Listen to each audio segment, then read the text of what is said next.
ओम शांति। आज है 20 दिसंबर 2021 के ईश्वरीय महावाक्य। पहले सुनते हैं मुरली के मुख्य पॉइंट्स। बाबा ने कहा, बुद्धि में सदैव यह बातें रिवाइज करो कि पहले पहले हम पावन थे, फिर 84 जन्म ले पतित बने, अब फिर ड्रामा प्लान अनुसार बाबा हमें पावन बना रहे हैं। बाप ने तुमको जो नॉलेज दी है वह औरों को अच्छी रीति समझानी है। जो अच्छी रीति पढ़ेंगे और पढ़ाएंगे वही सूर्यवंशी घराने में जाएंगे। फिर कहा, बुद्धि में सारा दिन यह ज्ञान टपकता रहे तो तुमको बहुत खुशी होगी। स्टूडेंट बन विचार सागर मंथन करना चाहिए। इससे तुम बहुत होशियार हो जाएंगे और बहुत मीठे फूल बन जाएंगे। समय बहुत थोड़ा है, विनाश सामने खड़ा है। तुम्हें कर्मातीत अवस्था को जरूर पाना है। बस यही चिंता लगी रहे, मुझे सतो प्रधान बनना ही है। फिर कहा, मुख्य सब्जेक्ट है याद की। पतित से पावन बनने के लिए याद बहुत जरूरी है। साथ ही सृष्टि के आदि मध्य अंत का ज्ञान भी होना चाहिए। जो अच्छी तरह सारा दिन सिमरन करते और कराते रहेंगे उन्हों को खुशी जरूर रहेगी। और लास्ट में बाबा ने कहा, बाप रोज तुम बच्चों को कितना ज्ञान बुद्धि में भरते हैं, तुम्हें वह धारण करना है, नहीं तो आप समान कैसे बनाएंगे। अपनी संभाल भी करनी है। सिर पर जो जन्म जन्मांतर का बोझा है वह याद से उतारना है। और अब सुनते हैं महावाक्यों को विस्तार से। मुरली का सार। मीठे बच्चे, तुम जो भी सुनते हो उस पर विचार सागर मंथन करो तो बुद्धि में सारा दिन यह ज्ञान टपकता रहेगा। प्रश्न, यहाँ का कौन सा हुनर नई दुनिया की स्थापना में काम आएगा? उत्तर, यहाँ जो साइंस का हुनर है जिससे एरोप्लेन मकान आदि बनाते हैं, यह संस्कार वहां भी साथ ले जाएंगे। यहाँ भले ज्ञान ना लें, लेकिन वहां यह हुनर साथ जाएगा। तुम अभी सतयुग से लेकर कलयुग अंत तक की हिस्ट्री ज्योग्राफी जानते हो। तुम्हें पता है कि इन आंखों से जो कुछ पुरानी दुनिया का देखते हैं वह सब अभी खत्म होना है। गीत, तूने रात गवाई सो के, दिन गवाया खाए, हीरा जन्म अनमोल रे मानव, कौड़ी बदले जाए। ओम शांति। बाप बैठ बच्चों को समझाते हैं। हूबहू जैसे 5000 वर्ष पहले समझाया था वैसे फिर भी समझा रहे हैं कि पुरानी दुनिया का विनाश और नई दुनिया सतयुग की स्थापना कैसे होती है। अभी है पुरानी दुनिया और नई दुनिया का संगम युग। बाप ने समझाया है नई दुनिया सतयुग से लेकर अब कलयुग अंत तक क्या क्या हो रहा है, क्या क्या सामग्री है, क्या क्या देखते हो, यज्ञ तप दान पुण्य आदि क्या करते हैं। यह जो कुछ देखने में आता है यह कुछ भी रहना नहीं है। पुरानी कोई भी चीज रहने वाले नहीं है। जैसे पुराना मकान तोड़ते हैं तो उनमें जो मार्बल के पत्थर आदि अच्छी चीजें होती हैं वह रख देते हैं, बाकी तोड़ फोड़ देते हैं। तुम बच्चे जानते हो यह पुराना सब खत्म होना है, बाकी यह जो साइंस का हुनर है वह कायम रहेगा। तुम सब जानते हो कि यह सृष्टि चक्र कैसे फिरता है, सतयुग से कलयुग अंत तक क्या क्या होता है। यह साइंस भी एक विद्या है। उनसे एरोप्लेन बिजली आदि सब कुछ बने हैं। पहले यह नहीं था, अब बना है। दुनिया तो चलती रहती है। भारत है अविनाशी खंड, प्रलय तो होती नहीं। यह साइंस जिससे अभी इतना सुख मिलता है वह हुनर भी वहां रहता है। सीखी हुई चीजें दूसरे जन्म में भी काम आती हैं, कुछ न कुछ रहता है। यहाँ भी अर्थक्वेक जहाँ होती है तो फिर जल्दी में सारा नया बना देते हैं। वहां नई दुनिया में विमान आदि बनाने वाले भी होंगे। सृष्टि तो चलती ही रहती है। यह बनाने वाले फिर भी आएंगे। अंतमति सो गति होगी। भले उन्होंने यह ज्ञान नहीं है, परंतु वह आएंगे जरूर और आकर नई नई चीजें बनाएंगे। यह ख्यालात अभी तुम्हारी बुद्धि में है। यह सब खत्म हो जाएंगे। बाकी सिर्फ भारत खंड ही रहेगा। तुम वॉरियर्स हो, योद्धे हो। अपने लिए योग बल से स्वराज्य की स्थापना कर रहे हो। वहां सब कुछ नया होगा। तत्व भी जो तमो प्रधान है वह सतो प्रधान बन जाएंगे। तुम भी नई पवित्र दुनिया में जाने के लिए अब पवित्र बन रहे हो। तुम जानते हो, हम बच्चे यह सीख कर बहुत होशियार हो जाएंगे, बहुत मीठे फूल बन जाएंगे। तुम कोई को भी यह बातें सुनाते हो तो वह बहुत खुश होते हैं। जो जितना अच्छी रीति समझाते हैं उन पर बहुत खुश होते हैं। कहते हैं यह समझाते तो बहुत अच्छा है, परंतु जब ओपिनियन लिखने के लिए कहते हैं तो कहते हैं विचार करेंगे। इतने में हम कैसे लिख दें? एक बार सुनने से बाप से योग कैसे सीखें? यह सीख नहीं सकते। अच्छा तो लगता है। तुम यह जरूर समझाते होंगे कि अब पुरानी दुनिया का विनाश होना है, पापों का बोझा सिर पर बहुत है। यह पतित दुनिया है, पाप बहुत किए हुए हैं। रावण राज्य में सब पतित हैं। तब तो पतित पावन बाप को बुलाते हैं। यह ज्ञान अभी तुमको है। सतयुग में यह कोई नहीं जानते कि इनके बाद त्रेता आएगा। वहां तो प्रारब्ध भोगते हैं। अब तुम बच्चे कितने बुद्धिवान बनते हो। जानते हो, हमको रूहानी बाप पढ़ाते हैं। बाबा है वर्ल्ड ऑल माइटी अथॉरिटी। वह है शास्त्रों की अथॉरिटी। उन शास्त्र पढ़ने वालों को ऑल माइटी नहीं कहा जाता है। यह सब भक्ति मार्ग के शास्त्र हैं। बाकी यह जो बाबा तुमको पढ़ा रहे हैं यह है नई दुनिया के लिए नई बातें। तो तुम बच्चों को बहुत खुशी होनी चाहिए। बुद्धि में सारा दिन यह ज्ञान टपकता रहे। स्टूडेंट जो पढ़ते हैं उसको फिर रिवाइज भी करते हैं, जिसको ही विचार सागर मंथन कहा जाता है। तुम यह समझते हो कि बाबा हमको बेहद की पढ़ाई अथवा सृष्टि के आदि मध्य अंत का सारा राज बैठ समझाते हैं, जिसको तुम्हारे सिवाय कोई समझ नहीं सकते। इसलिए तुमको बहुत खुशी होनी चाहिए। तुम बहुत बड़े आदमी हो। तुमको पढ़ाने वाला भी ऊंचे ते ऊंचा बाप है, तो तुमको सदैव खुशी का पारा चढ़ा रहना चाहिए। सदैव बुद्धि में यह बातें रिवाइज करो कि पहले पहले हम पावन थे, फिर 84 जन्म ले पतित बन गए। अब ड्रामा प्लान अनुसार बाबा पावन बना रहे हैं। साधु संत सब कहते हैं कि हम रचता बाप और रचना के आदि मध्य अंत को नहीं जानते।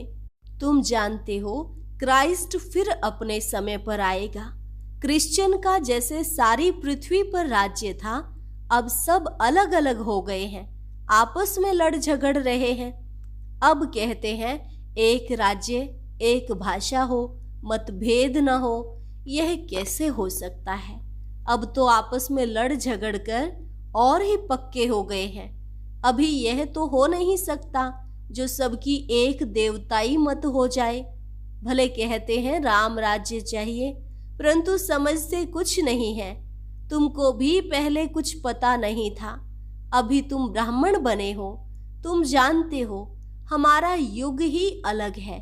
इस संगम युग पर ब्रह्मा मुख वंशावली ब्राह्मण धर्म की स्थापना होती है। तुम ब्राह्मण हो, राज ऋषि। तुम पवित्र भी हो और शिव बाबा से राज्य प्राप्त करते हो। वह योग रखते हैं ब्रह्म से, एक बाप से नहीं रखते। कोई किससे रखते, कोई किससे, कोई किसका पुजारी तो कोई किसका। यह किसको पता ही नहीं कि ऊंचे ते ऊंचा कौन है। इसलिए बाप ने कहा है यह सब है आसुरी संप्रदाय, तुच्छ बुद्धि, रावण के मुरीद हैं। तुम अभी शिव बाबा के बने हो। तुमको बाप से वर्षा मिलता है नई दुनिया सतयुग का। बाप कहते हैं, हे आत्माएं, तुमको अब तमो प्रधान से सतो प्रधान जरूर बनना है, इसलिए सिर्फ मुझे याद करो। कितनी सहज बात है। गीता में कृष्ण का नाम डाल दिया है, फिर उनको द्वापर युग में ले गए हैं। भूल तो भारी की है, परंतु यह बातें उनकी ही बुद्धि में बैठेंगी जो स्थायी यहाँ आते रहेंगे। मेले में आते तो ढेर हैं, उनमें से देखो सैपलिंग कैसे लगता है। अनेक धर्म वाले आते हैं, उसमें भी जास्ती हिंदू धर्म वाले आते हैं जो देवी देवताओं के पुजारी होंगे। आपे ही पूज्य, आपे ही पुजारी, इसका भी अर्थ समझाना पड़ता है। मेले प्रदर्शनी में इतना अधिक समझा नहीं सकते। कोई तो 4-5 मास आते हैं, समझते हैं, कोई थोड़ा अच्छी रीति समझते हैं। तुम जितने जास्ती प्रदर्शनी मेले आदि करेंगे उतने बहुत आएंगे, समझेंगे। ज्ञान बड़ा अच्छा है, जाकर समझें।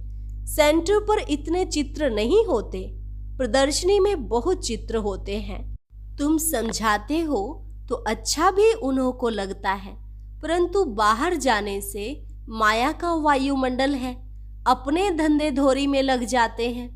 अभी यह पुरानी दुनिया खत्म हो, नई बनेगी और बाबा हमारे लिए स्वर्ग की बादशाही स्थापन कर रहे हैं। नई दुनिया में हम जाकर नए महल बनाएंगे। ऐसे नहीं नीचे से महल निकल आएंगे। पहली पहली मुख्य यह बात निश्चय करनी है कि वह हमारा बाप भी है, टीचर भी है, मनुष्य सृष्टि का बीज रूप है, उनमें सारी नॉलेज है।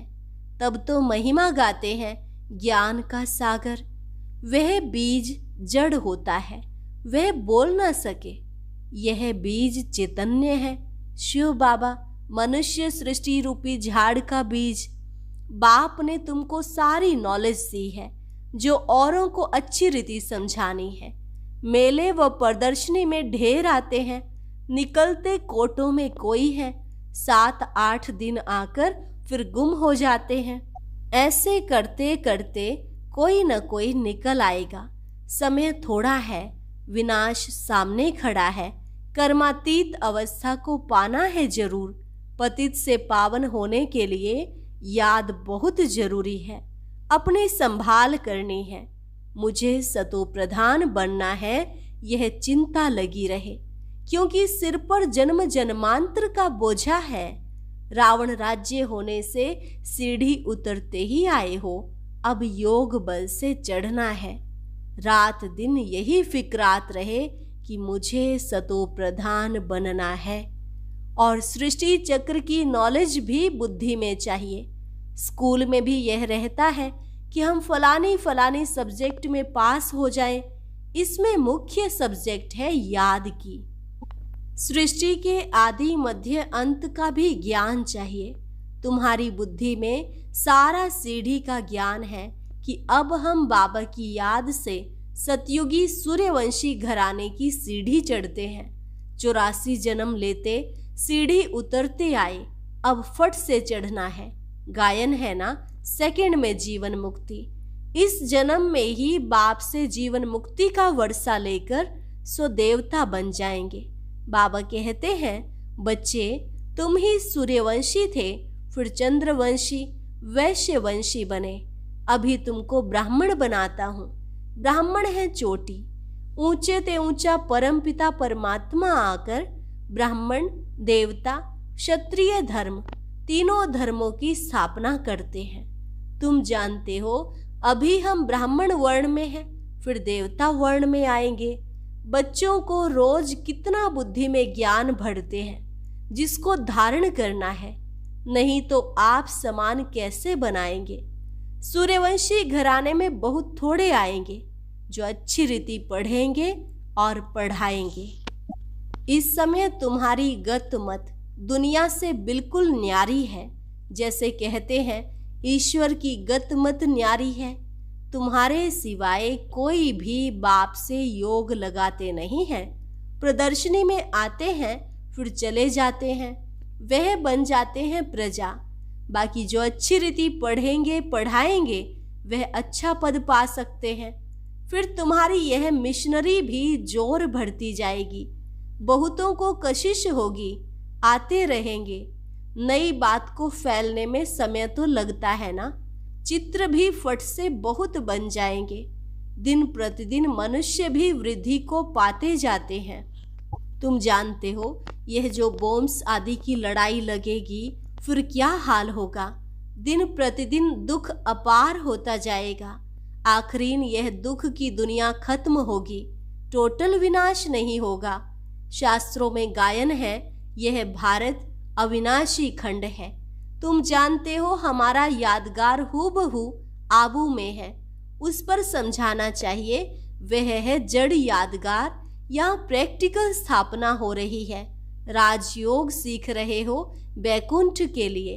देलवाड़ा मंदिर कितना अच्छा बना हुआ है। हम भी यहाँ आकर बैठे हैं, पहले से ही हमारा यादगार बना हुआ है। तुम स्वर्ग की राजाई पाने के लिए यहाँ बैठे हो। कहते हैं बाबा हम आपसे राज्य लेकर ही छोड़ेंगे। जो अच्छी तरह सारा दिन सिमरन कराते और करते होंगे, खुशी भी उन्हों को रहेगी। स्टूडेंट खुद समझते हैं हम पास होंगे व नहीं। लाखों करोड़ों में से स्कॉलरशिप कितने थोड़ों को मिलती है। मुख्य है 8 सोने के, फिर 108 चांदी के, बाकी 16,000 तांबे के। जैसे देखो पोप मेडल्स देते थे तो सबको सोने का थोड़े ही देंगे, कोई को सोने का कोई को चांदी का। माला भी ऐसे ही बनती है। तुम चाहते हो गोल्डन प्राइज लेवे, चांदी की लेने से चंद्रवंशी में आ जाएंगे। बाबा कहते हैं मुझे याद करो तो विकर्म विनाश होंगे और कोई उपाय ही नहीं है। यही फुर्ना रखो पास होने का। लड़ाई का थोड़ा जास्ती हंगामा होगा, फिर जोर से पुरुषार्थ करने लग पड़ेंगे। इम्तिहान के टाइम स्टूडेंट भी गैलप करने पुरुषार्थ में लग जाते हैं। यह बेहद का स्कूल है। प्रदर्शनी पर खूब प्रैक्टिस करते रहो। प्रोजेक्टर से इतने प्रभावित नहीं होंगे जितना प्रदर्शनी देख वंडर खाते हैं। अच्छा, मीठे मीठे सिकिलधे बच्चों प्रति माता पिता बाप दादा का याद प्यार और गुड मॉर्निंग। रूहानी बाप की रूहानी बच्चों को नमस्ते। रूहानी बच्चों की रूहानी बाप दादा को नमस्ते नमस्ते, गुड मॉर्निंग। धारणा के लिए मुख्य सार। पहली पॉइंट, पुरानी दुनिया का विनाश हो उसके पहले अपनी कर्मातीत अवस्था बनानी है। याद में रहे सतो प्रधान बनना है। दूसरी पॉइंट, सदा यही खुशी रहे कि हमें पढ़ाने वाला स्वयं ऊंचे ते ऊंचा बाप है। पढ़ाई अच्छी रीति पढ़नी और पढ़ानी है। सुनकर विचार सागर मंथन करना है। वरदान, निर्विकारी व फरिश्ते स्वरूप की स्थिति का अनुभव करने वाले आत्म अभिमानी भव। निर्विकारी व फरिश्ते स्वरूप की स्थिति का अनुभव करने वाले आत्म अभिमानी भव। जो बच्चे आत्म अभिमानी बनते हैं वह सहज ही निर्विकारी बन जाते हैं। आत्म अभिमानी स्थिति द्वारा मनसा में भी निर्विकारीपन की स्टेज का अनुभव होता है।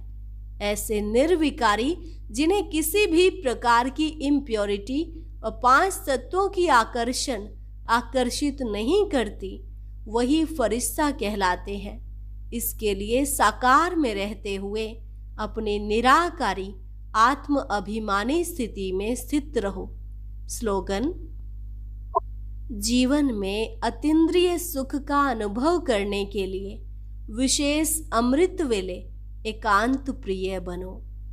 जीवन में अतीन्द्रिय सुख का अनुभव करने के लिए विशेष अमृत वेले एकांत प्रिय बनो। अच्छा, ओम शांति। आज की अव्यक्त मुरली जरूर सुने। उसके लिए ऊपर दिए गए बॉक्स को टच करें।